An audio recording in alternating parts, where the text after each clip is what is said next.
Con 222 votos a favor y 209 en contra, la Cámara de Representantes aprobó el paquete de financiación aprobado por el Senado para la reapertura del gobierno federal. Con la firma de Donald Trump, finaliza el cierre del gobierno más largo en la historia de Estados Unidos.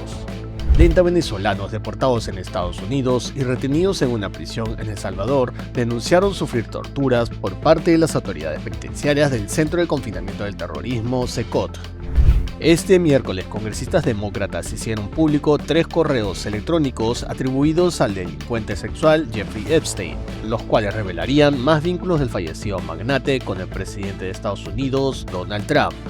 Por orden de Gustavo Petro, el gobierno de Colombia ejecutó este lunes un gran bombardeo letal que abatió a 19 guerrilleros de las disidencias de las FARC bajo el mando de Iván Mordisco, el rebelde más buscado del país, informaron el martes altos mandos militares. Con 222 votos a favor y 209 en contra, la Cámara de Representantes aprobó el paquete de financiación aprobado por el Senado para la reapertura del gobierno federal. Con la firma final de Trump, finaliza el cierre del gobierno más largo en la historia de Estados Unidos.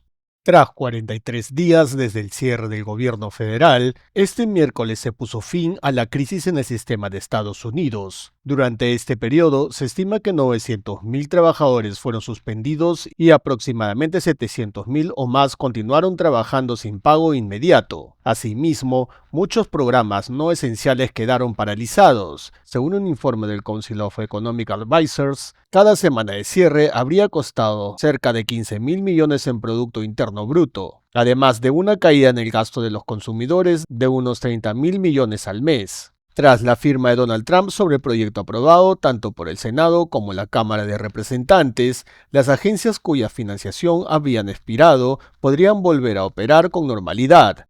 Además, el proyecto aprobado incluye una disposición para que los empleados federales suspendidos o sin pago reciban su compensación una vez se normalice la financiación. Cabe señalar que este paquete de financiación es solo una medida temporal que dotará los fondos a muchas agencias solo hasta el 30 de enero del 2026, fecha para la cual se espera que tanto demócratas como republicanos logren un acuerdo final. Es importante mencionar que a pesar que la propuesta detiene los despidos que se habían anunciado en preparación del cierre y restablece operaciones gubernamentales para todas las agencias que quedaron en pausa, este proyecto no incluye una garantía de extensión automática de los subsidios del Affordable Care Act, más allá de lo que ya estaba previsto. El cierre demócrata finalmente ha terminado gracias a los republicanos de la Cámara y el Senado que se unieron para hacer el trabajo.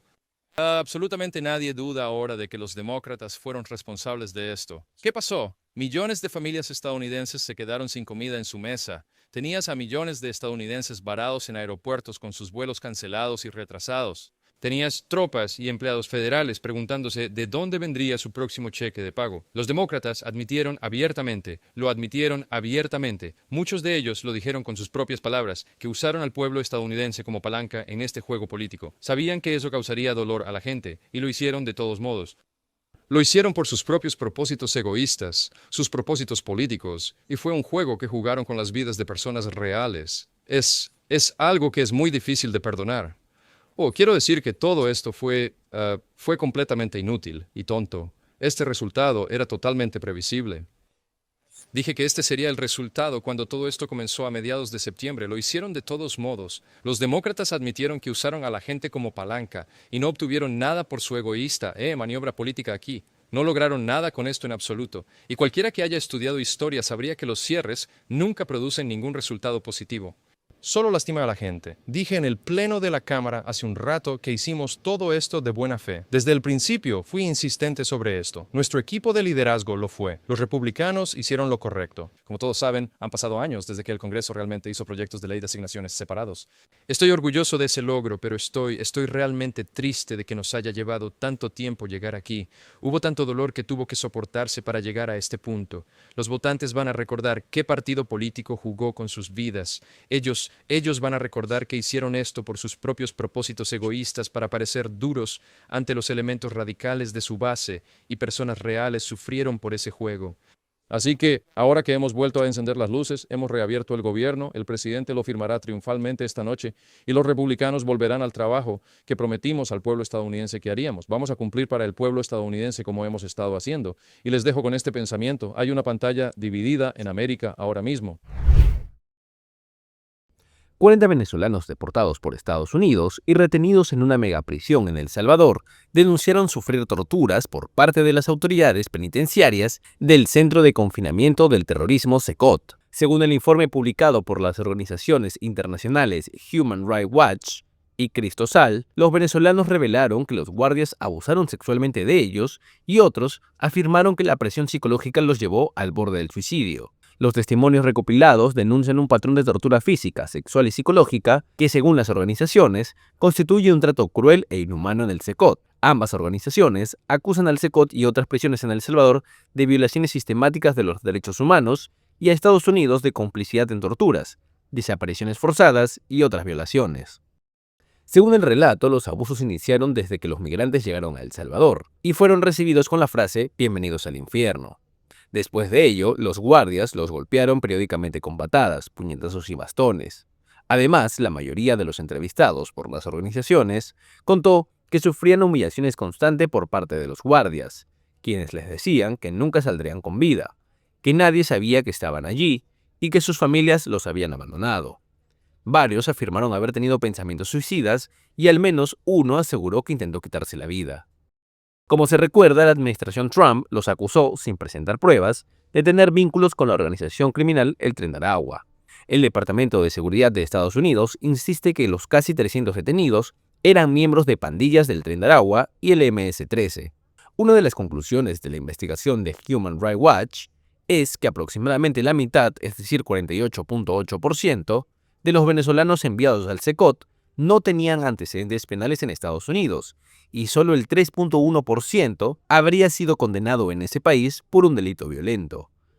Los familiares y abogados afirmaron que al menos 62 venezolanos fueron expulsados mientras sus procesos de asilo en Estados Unidos aún estaban en trámite.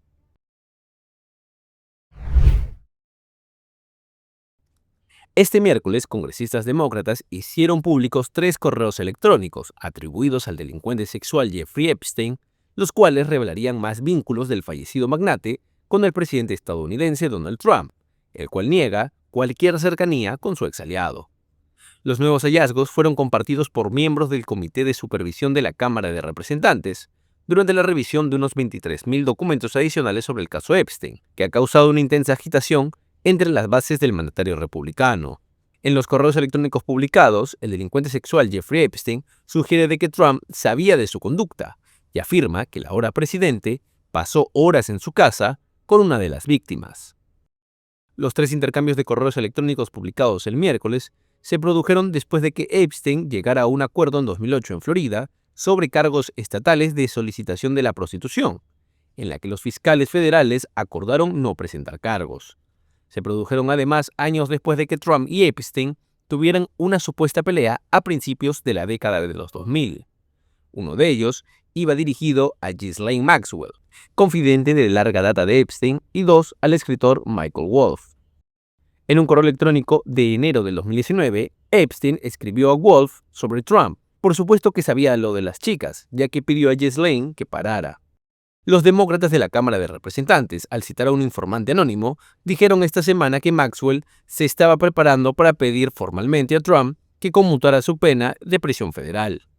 La publicación de los correos electrónicos por parte de los demócratas se produjo horas antes de que el presidente de la Cámara, Mike Johnson, tuviera previsto juramentar a la representante electa Adelita Grijalva, demócrata por Arizona, a quien ha evitado nombrar durante casi 2 meses después de que ganó las elecciones.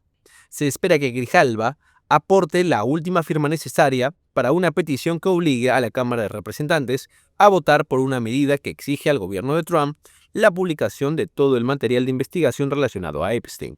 Trump ha negado cualquier implicación y conocimiento de las actividades de tráfico sexual de quien fuera su amigo, quien falleció por suicidio en una prisión federal en 2019, mientras aguardaba ir a juicio. Pero los demócratas del Comité de Supervisión de la Cámara de Representantes dijeron que los correos electrónicos planteaban serias preguntas sobre Donald Trump y su conocimiento de los crímenes horribles de Epstein.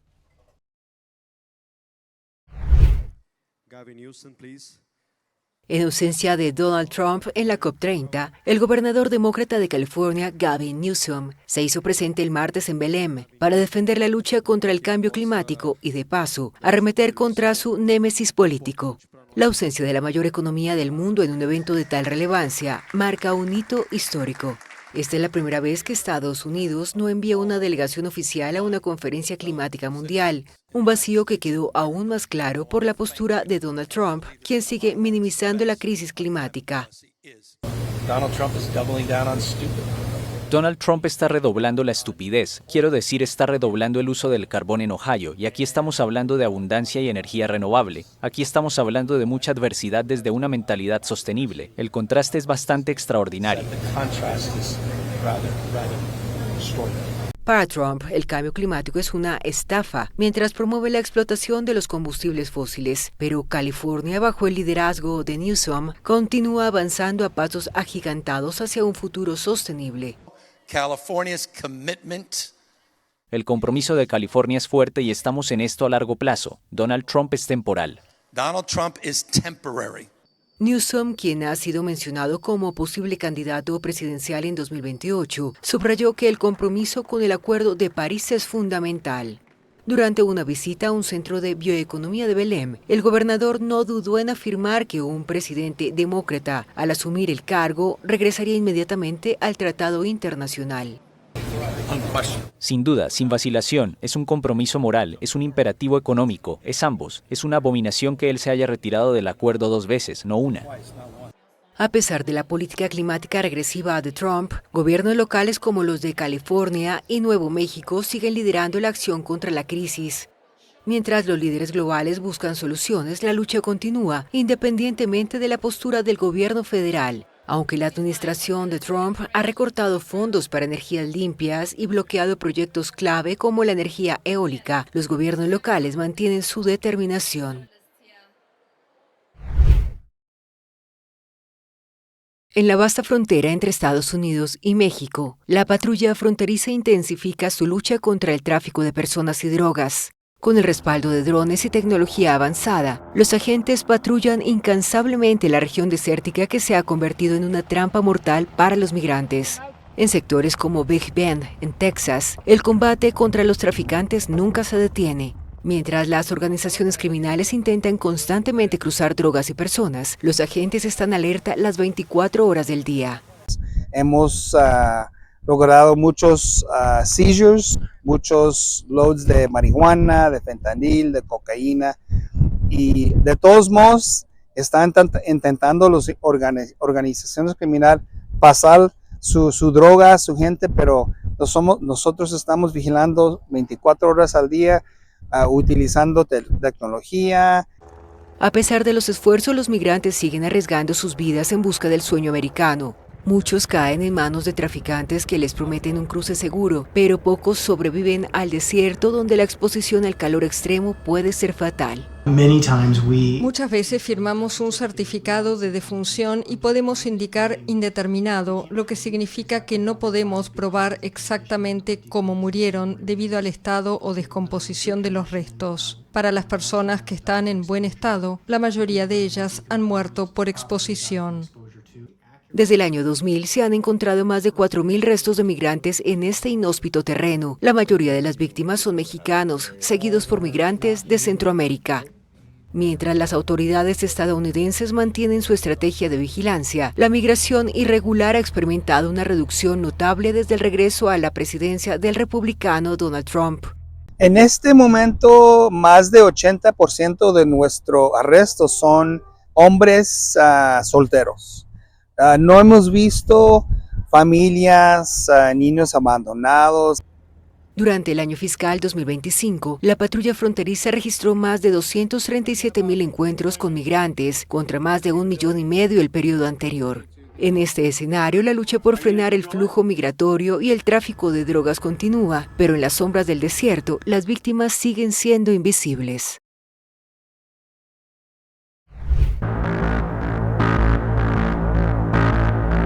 Este 16 de noviembre se vota en Ecuador la propuesta para permitir nuevamente la instalación de bases extranjeras. algo de lo que está atento Estados Unidos, que podría operar otra vez en el Pacífico Este tropical, donde ya estuvo en la Segunda Guerra Mundial y hasta 2009 cuando los desalojó Rafael Correa. En su reciente visita al país suramericano, el secretario de Estado de Estados Unidos, Marco Rubio, no desconoció el mencionado interés. Si se nos pide, viene de parte de un aliado y un amigo, y un lugar estratégico, muy estratégico, pero obviamente eso tiene que, como país soberano, nos tiene que invitar, ¿no? Tiene que ser algo formal, pero lo vamos a considerar muy de cerca. Cabe recordar que la Secretaría de Seguridad Nacional estadounidense, Kristi Noem, visitó recientemente las bases militares de Manta y Salinas junto al presidente ecuatoriano Daniel Noboa. Durante estos recorridos, el ministro del Interior de Ecuador, John Reinberg, se mostró de acuerdo en aliarse con la nación norteamericana. Esta alianza entre países que queremos sacar adelante este combate es importante. Yo creo que Estados Unidos es un aliado fundamental, es la primera potencia mundial y que Ecuador esté trabajando junto a ellos es un gran paso para nosotros. Actualmente, la Constitución ecuatoriana prohíbe la instalación de bases militares extranjeras en territorio nacional, pero el presidente Noboa dice que estas no necesariamente tienen que ser bases militares, sino con otros fines, incluidos el control antidrogas. Panamá logró uno de los mayores decomisos de droga en su historia, incautando 13,5 toneladas de cocaína en una operación en el Pacífico. La droga, cuyo destino era Estados Unidos, fue descubierta a bordo de una embarcación que había salido de Colombia y se dirigía hacia México. Sabemos que este duro golpe también pone en desbalance el crimen organizado transnacional, que puede también afectar otras latitudes de este continente. Este es el mayor decomiso desde 2007, cuando Panamá incautó 19 toneladas de cocaína también en aguas del Pacífico. En 2024, las autoridades panameñas lograron incautar más de 124 toneladas de droga. Los 10 tripulantes de la embarcación fueron detenidos y serán puestos a disposición de la justicia. Las personas que se encontraban a bordo de esta aeronave, que son todos ciudadanos extranjeros, entre ellos ciudadanos venezolanos, ciudadanos nicaragüenses, ciudadanos colombianos, ciudadanos ecuatorianos, todos serán puestos o ya han sido puestos a órdenes del órgano jurisdiccional correspondiente para demandar lo que en derecho corresponde.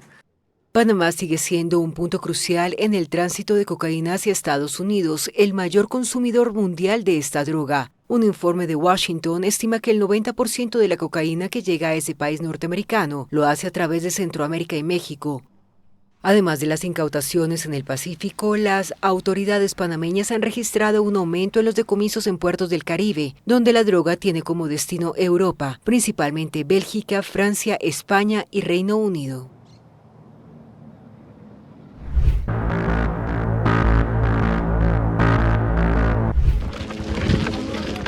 Israel anunció el miércoles que abrió un paso fronterizo en el norte de la Franja de Gaza.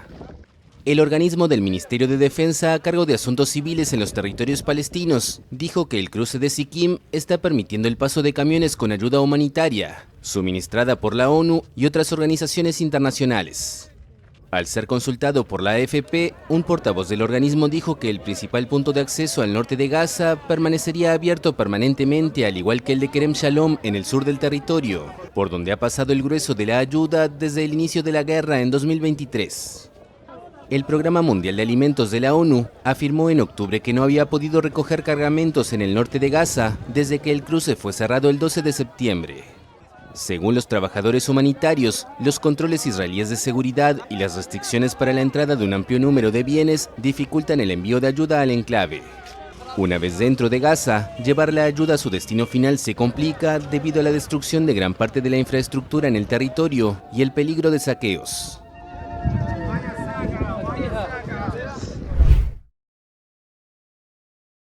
El presidente de Estados Unidos, Donald Trump, envió una carta formal al presidente de Israel, Isaac Herzog, en la que solicita un indulto completo para su amigo, aliado y primer ministro israelí, Benjamin Netanyahu, quien enfrenta cargos por soborno, fraude y abuso de confianza en 3 causas penales distintas. Por la presente, les pido que perdonen completamente a Benjamin Netanyahu, quien ha sido un primer ministro formidable y decisivo durante la guerra, y ahora está guiando a Israel hacia una era de paz. Si bien respeto absolutamente la independencia del sistema judicial israelí y sus requisitos, creo que este caso contra Bibi es una persecución política injustificada, reza la misiva del presidente de Estados Unidos, Donald Trump, difundida por el gabinete del presidente israelí. A pesar de tener un carácter ceremonial del cargo, Herzog tiene la potestad de conceder indultos. Sin embargo, la solicitud debe provenir del acusado, sus representantes legales o de algún familiar. Ni Netanyahu ni ninguno de sus colaboradores cercanos han presentado dicha petición. En un comunicado, la oficina de Herzog afirmó que este tiene a Trump en alta estima y aprecia su apoyo inquebrantable a Israel, su inmensa contribución al regreso de los rehenes, la transformación del Medio Oriente y Gaza y la salvaguarda de la seguridad de Israel. Pero la oficina de Herzog también afirmó que cualquier persona que solicite un indulto debe presentar una solicitud de acuerdo con los procedimientos establecidos. Como se recuerda, Trump ya había solicitado a Herzog el indulto de Netanyahu durante su intervención en el Parlamento israelí el pasado 13 de octubre, en el marco de la visita que hizo Israel después de que el gobierno israelí y el grupo islamista Hamas aceptaran su plan de paz.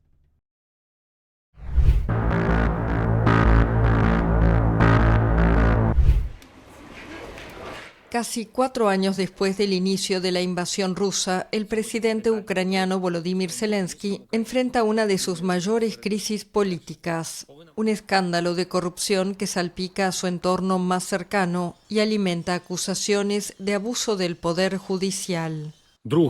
El miércoles Zelensky pidió la renuncia de sus ministros de Justicia y Energía, indicando que es absolutamente inaceptable que sigan existiendo tramas de corrupción en el sector energético, cuando los ucranianos enfrentan cortes diarios por los bombardeos rusos. En este momento todos necesitamos proteger a Ucrania. Representar al Estado significa ser responsable de ello. Violar la ley significa ser responsable de ello. Quiero agradecer a todos los que están con Ucrania. El renunciante ministro de Justicia, Germán Galushenko, es investigado por una presunta trama de comisiones ilegales por $100 millones en la empresa energética nacional. El caso también involucra a Timur Mindich, amigo personal de Zelensky y copropietario de la productora audiovisual que fundó el mandatario. A esto se suma el arresto en octubre de Volodymyr Kudrytsky, exdirector de la empresa energética nacional, acusado de malversación. Él asegura ser un chivo expiatorio por criticar la estrategia oficial para proteger la red eléctrica de los bombardeos rusos. Pero el escándalo ha provocado un fuerte malestar en la población. ¿Qué siento? Probablemente algo como indignación. Estamos en guerra y tenemos enemigos internos que están robando los fondos que están destinados para eso. Los están robando. Son nuestros enemigos internos. Por eso estoy indignada. Zelensky goza de una gran popularidad desde el inicio de la guerra en febrero de 2022, pero otros casos lo han puesto en la mira y le han valido a su equipo acusaciones de usar el sistema judicial para silenciar a los críticos. La pregunta es si el liderazgo político elige usar las imperfecciones, por decirlo suavemente, en el sistema judicial para su beneficio. Y desafortunadamente estamos viendo casos de eso. No todos se hacen públicos. A veces simplemente abren un caso contra alguien para que esa persona se mantenga callada por un tiempo. No se toman grandes medidas, pero simplemente sabes que hay un caso contra ti y tratarán de usar eso si haces algo que no les gusta. Los escándalos complican el camino de Ucrania hacia la Unión Europea, que la respalda en su guerra con Rusia, pero le exige reformas democráticas profundas para sumarse al bloque.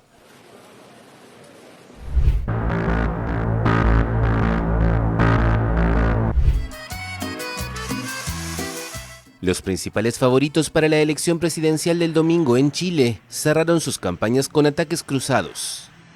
Ante una multitud que llenó la plaza principal del barrio de Maipú, en el oeste de Santiago, la izquierdista Janet Jara destacó que se enfrentan dos modelos muy distintos de país. No queremos el odio, no queremos la discriminación, no queremos que se use el legítimo miedo de muchas familias a ser asaltadas como una herramienta política. Exministra del gobierno de Gabriel Boric, Jara encabeza una coalición de 9 partidos de centroizquierda. Hoy lidera las encuestas, pero sin la intención de voto suficiente para abrochar un triunfo en primera vuelta. El abogado ultraconservador José Antonio Kast figura segundo, pero los sondeos le otorgan una mayor intención de voto que a Jara en un eventual balotaje el 14 de diciembre. En el Movistar Arena, en el centro de la capital, unas 10.000 personas eufóricas lo acompañaron ondeando banderas chilenas. Allí reiteró su intención de crear un gobierno de emergencia para enfrentar la delincuencia. Esta será la victoria de millones de chilenos que no se rindieron, que levantaron la voz y que dijeron basta, basta de atropellos, basta de inseguridad, basta de miedo y de temor. Kast acusó a Jara de ser la continuadora de un gobierno fracasado, liderado por Boric. Ambos candidatos han enfocado su campaña en el combate a la delincuencia y la migración irregular.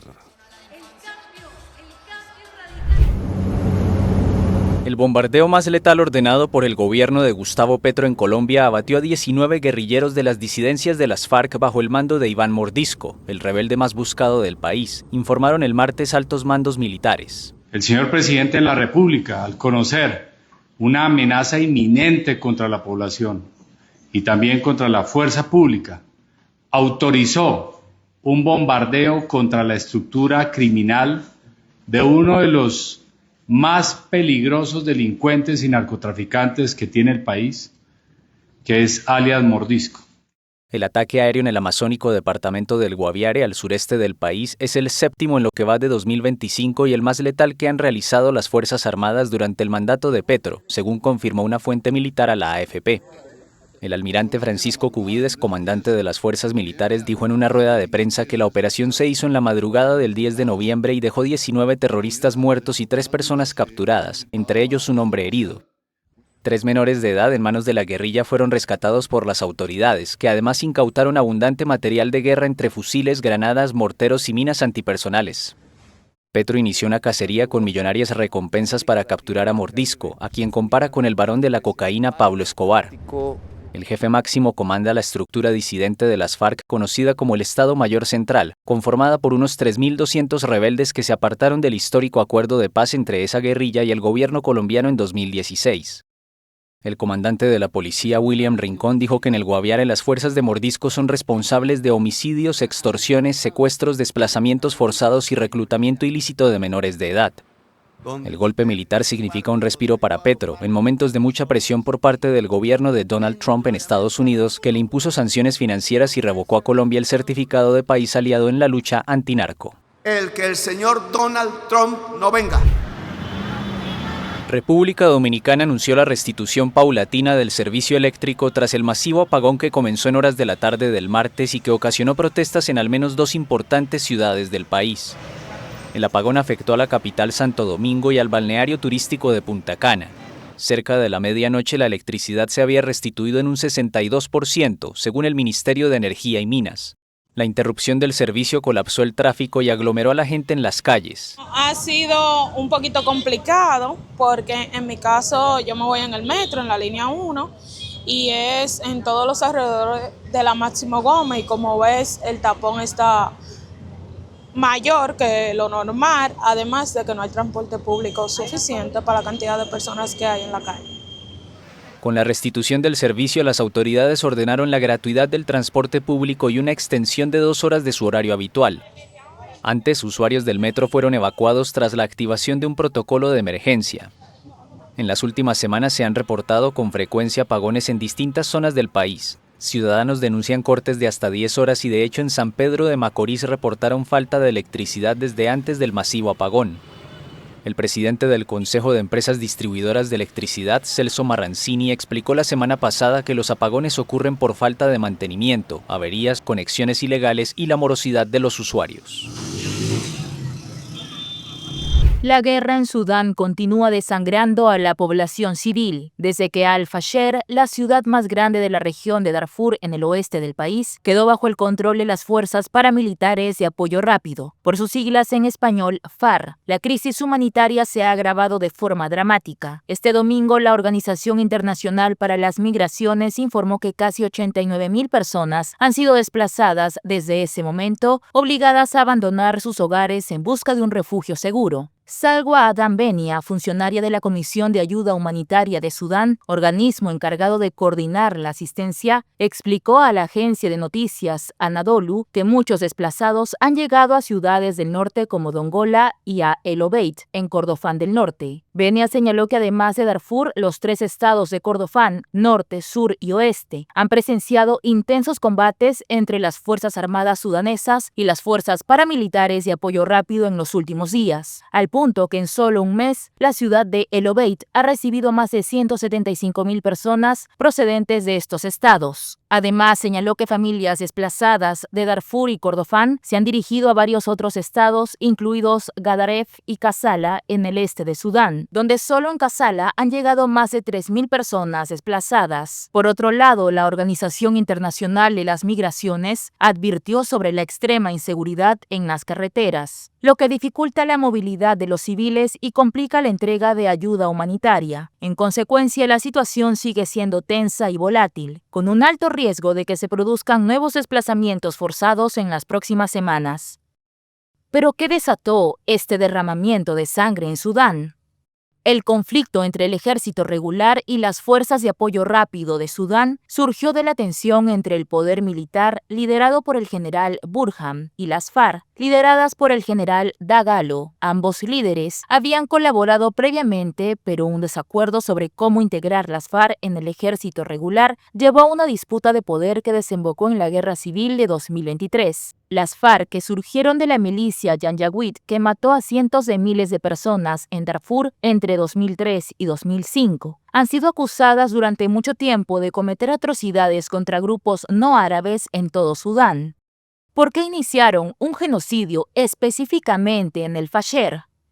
El Fasher era un objetivo clave para las FARC. Era el último bastión en Darfur en manos del ejército sudanés, con el que los paramilitares de las FARC libran una guerra desde que su coalición gobernante se derrumbó en 2023. Se estima que más de 150.000 personas han muerto a causa de los combates en los últimos 2 años, y sobre ambas partes pesa una larga lista de acusaciones de crímenes de guerra, acusaciones que se repitieron tras la caída de El Fasher. En Darfur, la región más afectada por la guerra, denuncias recientes de médicos locales destacan la magnitud de los crímenes cometidos por las fuerzas paramilitares de apoyo rápido. Una figura clave en estos episodios de violencia fue identificada previamente por BBC Verify como un comandante de las FARC que se hace llamar Abu Lulu Online, quien se mostró ejecutando a cautivos desarmados en 2 videos, mientras que un testigo presencial dijo que fue él quien dio una orden a sus hombres de matar a varias personas inocentes, incluyendo niños. Abu Lulu afirmó en un video: "Nunca tendré piedad.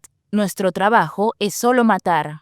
La Red de Médicos de Sudán denunció este domingo que las fuerzas paramilitares de apoyo rápido han recogido cientos de cuerpos de las calles y barrios de la ciudad, enterrando algunos en fosas comunes y quemando otros en un intento desesperado por ocultar evidencias de sus crímenes contra civiles.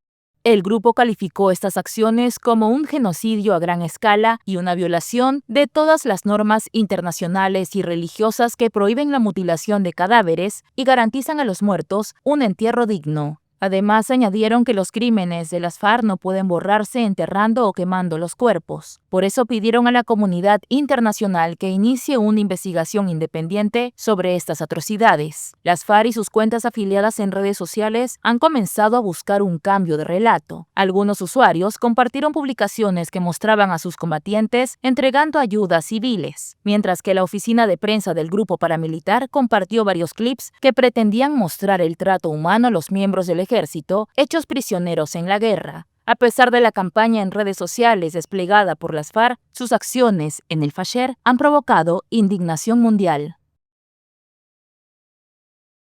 Un autobús de la empresa Llamosas, que viajaba de Chala a Arequipa, cayó a un abismo de 200 metros tras chocar una camioneta en el sector Ocoña, provincia de Camaná, en la Panamericana Sur. El accidente dejó 37 fallecidos y más de 40 heridos, según confirmó el gerente regional de salud, Walter Oporto. La unidad, con unos 38 pasajeros, perdió el control en una zona de curvas peligrosas y baja visibilidad. Bomberos y policías trabajaron durante horas para recuperar los cuerpos entre los restos del bus de 2 pisos. Los heridos fueron trasladados a los centros de salud de Ocoña, Camaná y Arequipa, varios en estado grave. En entrevista con RPP Noticias, Waldor Llerena, alcalde distrital de Ocoña, señaló que el lugar donde ocurrió la tragedia es muy accidentado, con antecedentes de incidentes similares con víctimas mortales. También mencionó